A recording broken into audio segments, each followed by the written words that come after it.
So here we have to show the derivative of y with respect to x is given by y over x whenever we have an explicit function given by cosine inverse of x squared minus y squared over x squared plus y squared equals to the inverse tangent of a.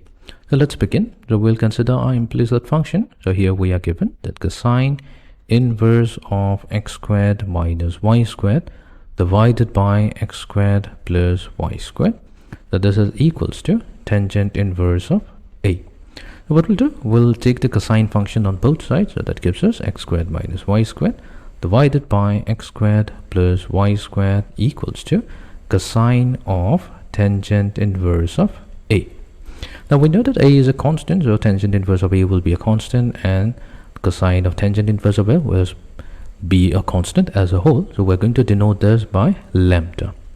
Now what we'll do, we'll apply the componendo dividendo to both sides. So what we'll do, we'll consider x squared minus y squared.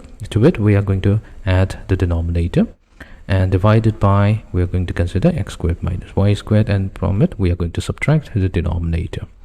So this is going to give us, similarly we have lambda, so lambda can be expressed as lambda over 1. So we are going to add 1 to lambda, and in the denominator we are going to subtract 1 from lambda.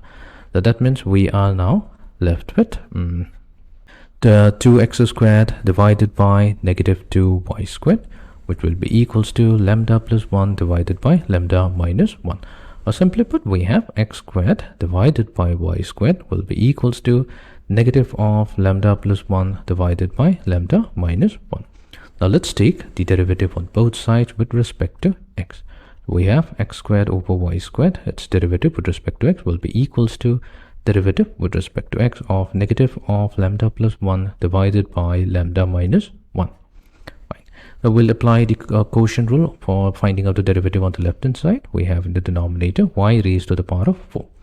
So we have in the numerator y squared multiplied to derivative with respect to x of x squared minus x squared multiplied to derivative with respect to x of y squared. So this will be equals to 0 because lambda is a constant. That means this entire expression will also be treated as a constant. We'll multiply y raised to the power of 4 with 0 on the right hand side.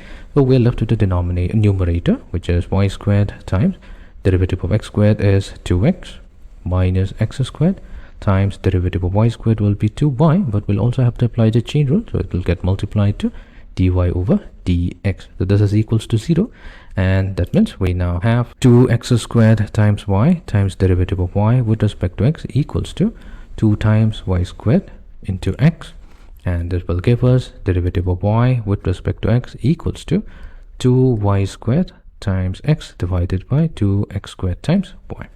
So that means we can cancel out 2xy from both the numerator and denominator, which leaves us with xy over x. So therefore we have successfully shown that derivative of y with respect to x is given by y over x.